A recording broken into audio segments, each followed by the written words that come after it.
Today we are going to discuss the chapter money, and I think you are very much aware about this chapter because you have already studied this chapter in class 10.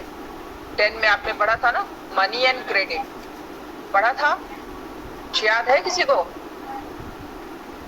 Money and credit chapter आपने class 10 में पढ़ा था eight small, मतलब बहुत initial level पे। हम थोड़ा सा उसको और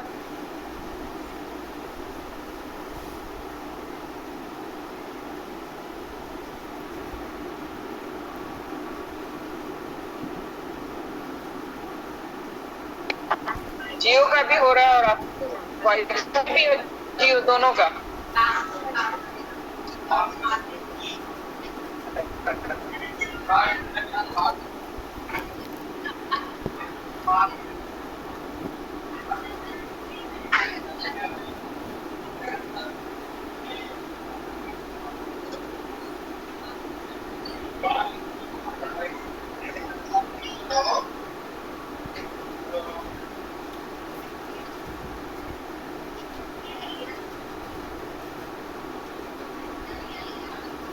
चलो स्टार्ट करते हैं बेटा।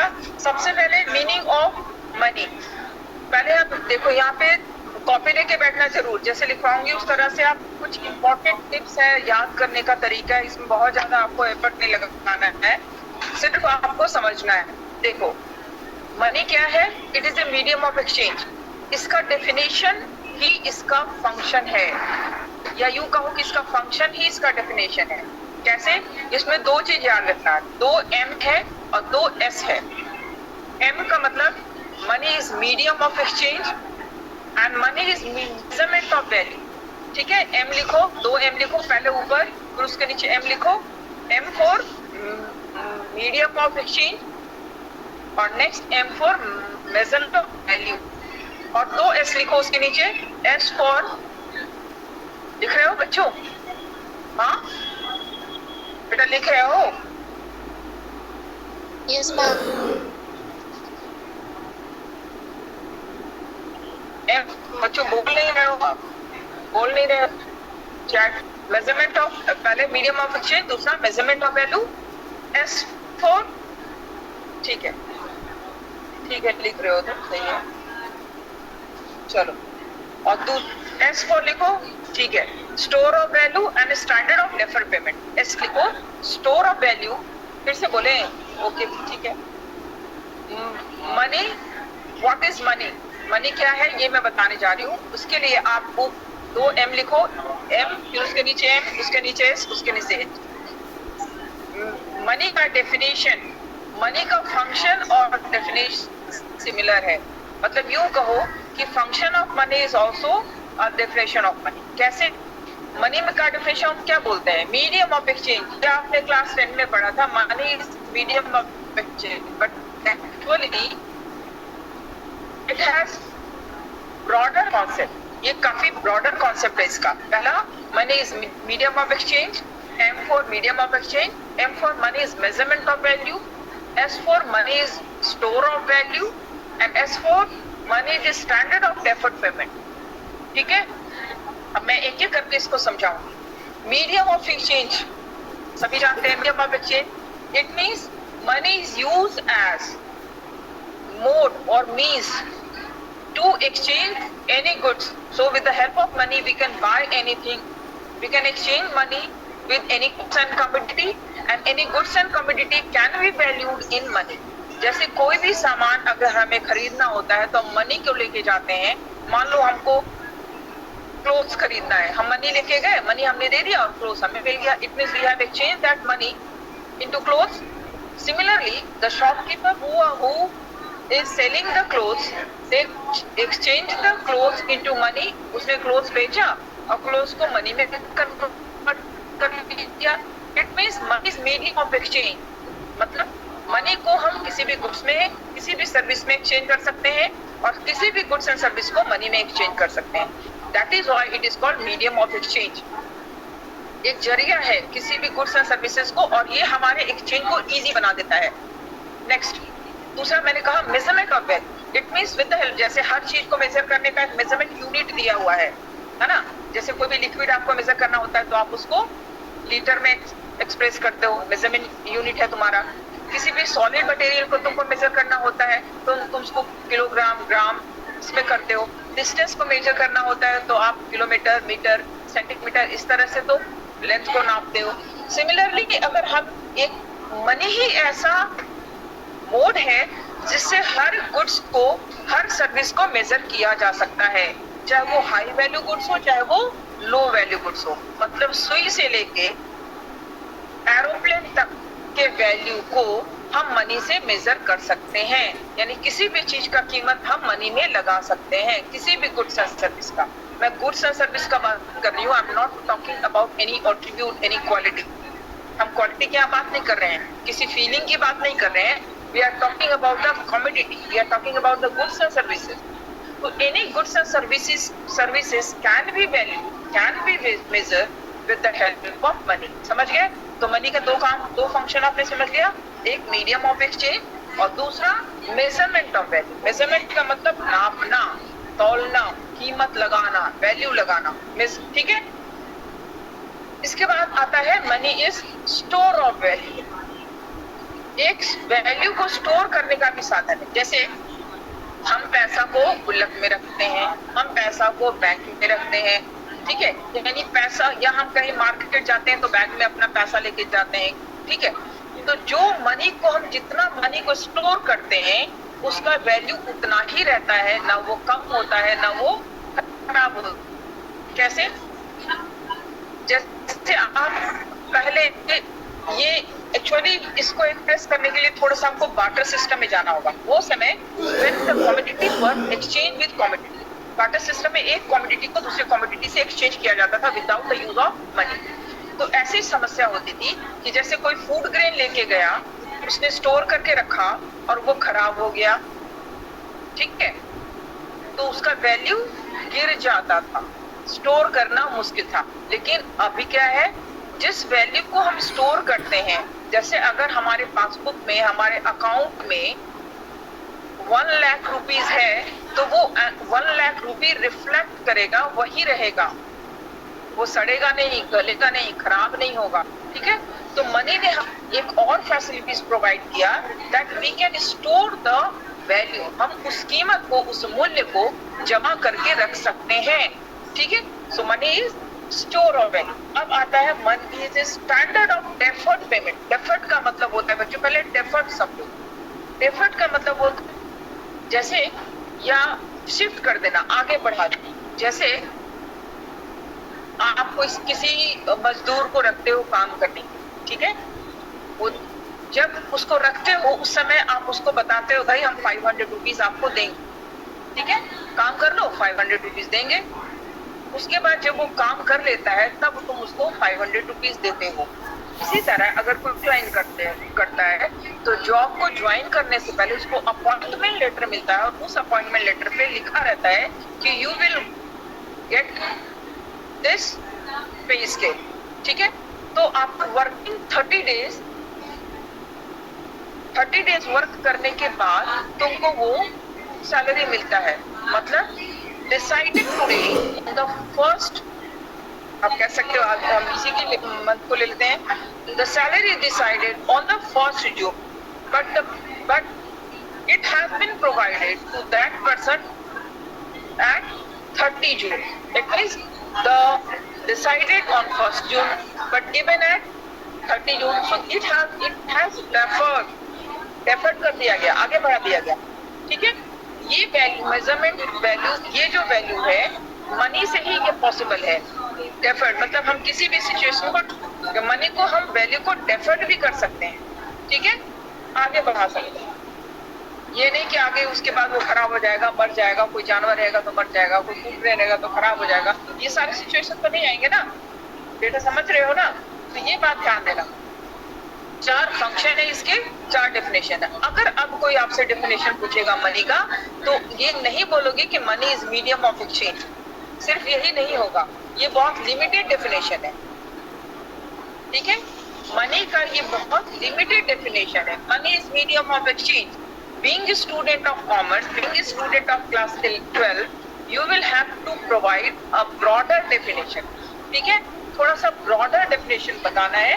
And broader definition is money is medium of exchange, store of value, measurement of value and standard of deferred payment. ठीक है, तो this is the.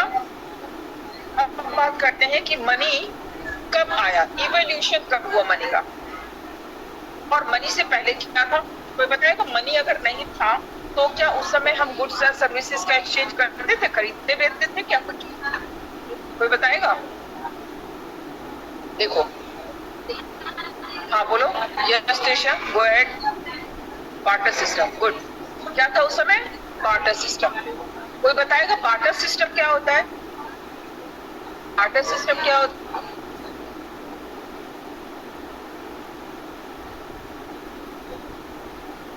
बोलो कोई. बार्टर सिस्टम क्या होता है बच्चे?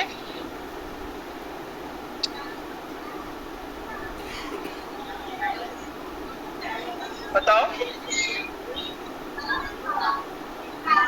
सिस्टम मनी के यस बुशरा, ठीक है. हाँ बोलो. It is system in which goods are exchange. Yes good. Aditi सही, बुशरा सही है. Okay right. महक सही है,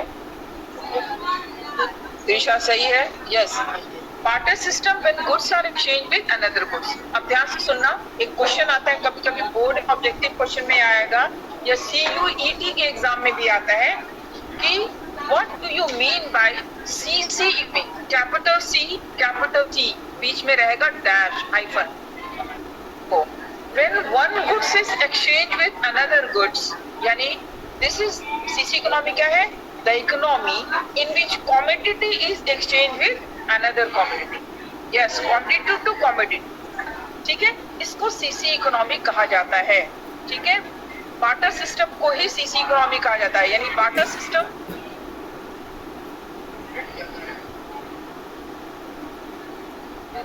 देखो, जब बार्टर सिस्टम में ही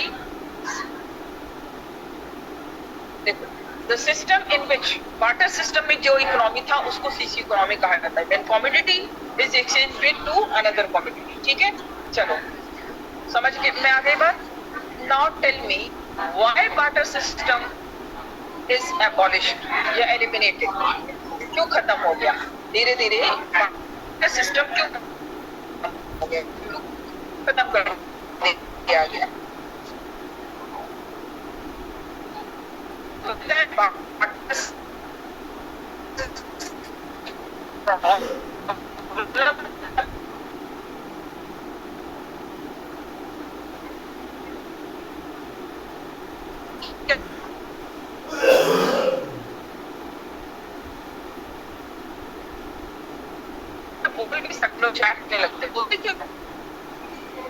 बार्टर सिस्टम का कुछ लिमिटेशंस थे. अच्छा, आवाज नहीं जा रहा है क्या? दिशा, आवाज नहीं जा रहा है क्या? ठीक है, ऑफ कर देती हूँ तो थोड़ा सा एक सेकेंड स्क्रीन शेयर करती हूँ. ठीक है, ओके. स्क्रीन शेयर करती हूँ, फिर जो मैं पढ़ा रही हूँ उसको शेयर करती हूँ.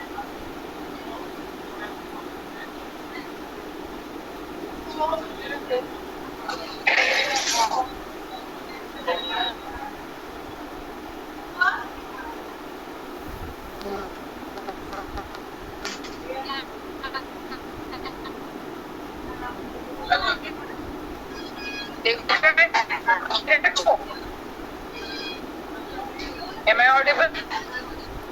वीडियो कर दिया मैंने, स्क्रीन शेयर किया. ऑडिबल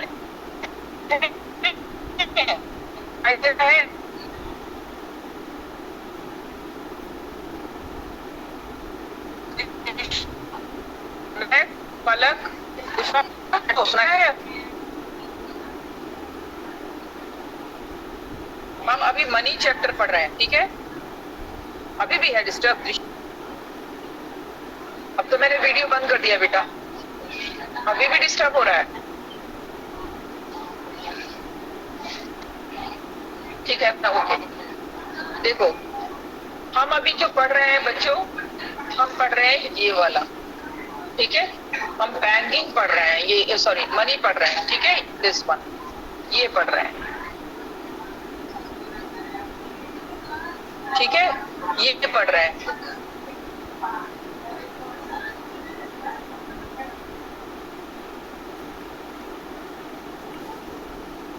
देखो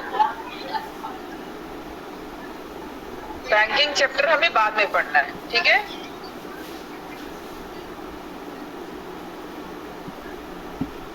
चलिए अब यहाँ पे जो मनी चैप्टर, हाँ यहाँ तक समझ में आ गया। अब मैं बात कर रही थी सिस्टम के क्या लिमिटेशंस थे, क्यों एलिमिनेट हुआ। लिसन, बार्टर सिस्टम में 2 डिसएडवांटेज या 2 आप कह सकते हो इसके लिमिटेशंस थे। कभी कभी पूछता है what are the limitations of barter system. तो पहला, it required double coincidence of bond.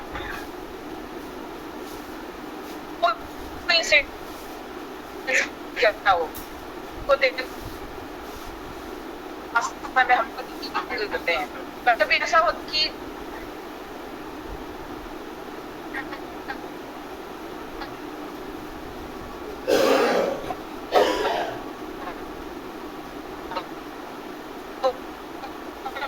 तुम्हारी फ्रेंड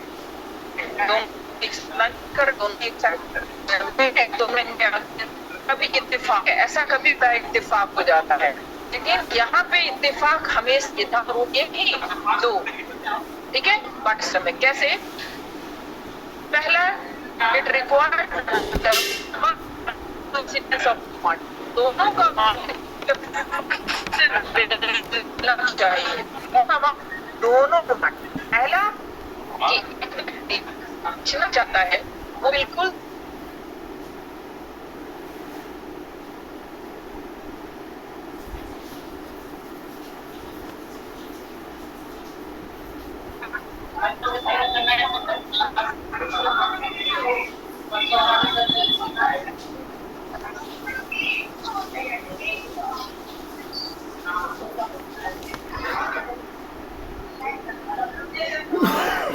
पता नहीं क्यों ऐसा हो रहा है। बेटा आवाज आ रहा है बच्चों? Yes ma'am. ठीक है, देखो तो ये इत्तेफाक क्या है कि दोनों का इत्तेफाक मिलना चाहिए, यानी कोइंसिडेंस दोनों का मिलना चाहिए। एक जो सामने वाला बेचना चाहता है वो हम खरीदना चाहते हैं, और हम जो बेचना चाहते हैं वो सामने वाला खरीदना चाहते हैं, यानी दो coincidence at a time match करना चाहिए, ठीक है।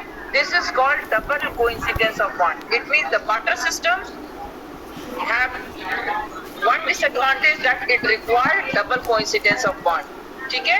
It means whatever one person going to sell exactly match with the second person who wants to buy, ठीक है।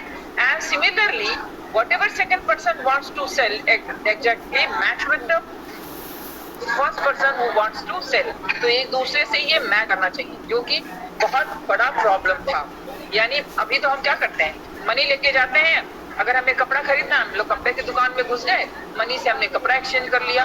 और पहले क्या था, हम गेहूं लेके घूमेंगे, हमें मान लो मनी तो था ही नहीं, अब जिसको गेहूं बेचना है, किसान गेहूं लेके घूम रहा है, ऐसे दुकान में घूम रहा है जहाँ उसको गेहूं खरीद ले और कपड़ा दे दे। सोचो तो, सोच के देखो कैसा सिचुएशन होगा कि सब लोग टोकरी लेके घूम रहे हैं, बेचने वाले, मतलब बाइंग और सेलिंग दोनों एट ए टाइम होता है ना, दोनों तरफ से। अभी तो एक तरफ से बाइंग होता है, एक तरफ से सेलिंग होता है, पहले दोनों तरफ से बाइंग और सेलिंग दोनों होता था। तो ये इट इज वेरी डिफिकल्ट। और दूसरा इट इज दैट अगर ये अभी चल रहा होता तो ये काफी लिमिटेड ट्रांजैक्शन तक सीमित था। अभी तो देखो हम लोग मार्केटिंग, ऑनलाइन मार्केटिंग भी कर लेते हैं, क्यों? तो मनी की वैल्यूएशन से, अब मनी में एक प्लास्टिक मनी आ गया, क्रेडिट कार्ड आ गया, ऑनलाइन ट्रांजैक्शन आ गया, तो मनी का और ट्रांजैक्शंस का जो एरिया है वो बढ़ते जा रहा है। तो ये बहुत बड़ा प्रॉब्लम था। अगर समझ में आई बात, बार्टर सिस्टम का double coincidence of bond and it has very limited transaction opportunity, बहुत ही लिमिटेड ट्रांजैक्शन अपॉर्चुनिटी प्रोवाइड करता था, ठीक है। अब बात करते हैं कि मनी आया कब, जो हम पढ़ा रहे थे। एक सेकंड मैं स्क्रीन शेयर करती हूँ।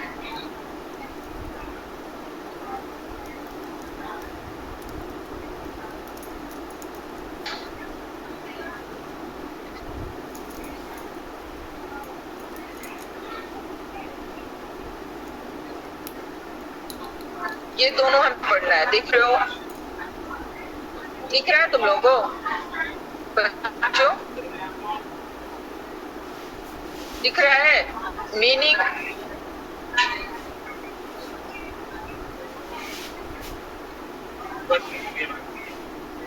अब आप ये लीगल, ये देखो डेफिनेशन पढ़ रहे हैं, लीगल टेंडर है इसमें दिया हुआ, दिख नहीं रहा ना साफ साफ? चलिए, मनी सप्लाई हमें पढ़ना नहीं है, आगे पढ़ाओगे कल। चलिए ठीक है, यहाँ तक समझ में आ गया? बार्टर सिस्टम समझ में आया बच्चों? इसको तुम लोग ड्रॉ कर लेना, दिख रहा है? नहीं ऐसे मैं सेंड भी कर दूंगी आपको। क्या हुआ बेटा? चलो ठीक है, देखो इसको मैं सेंड भी कर दूंगी। अब ये समझ के अब आप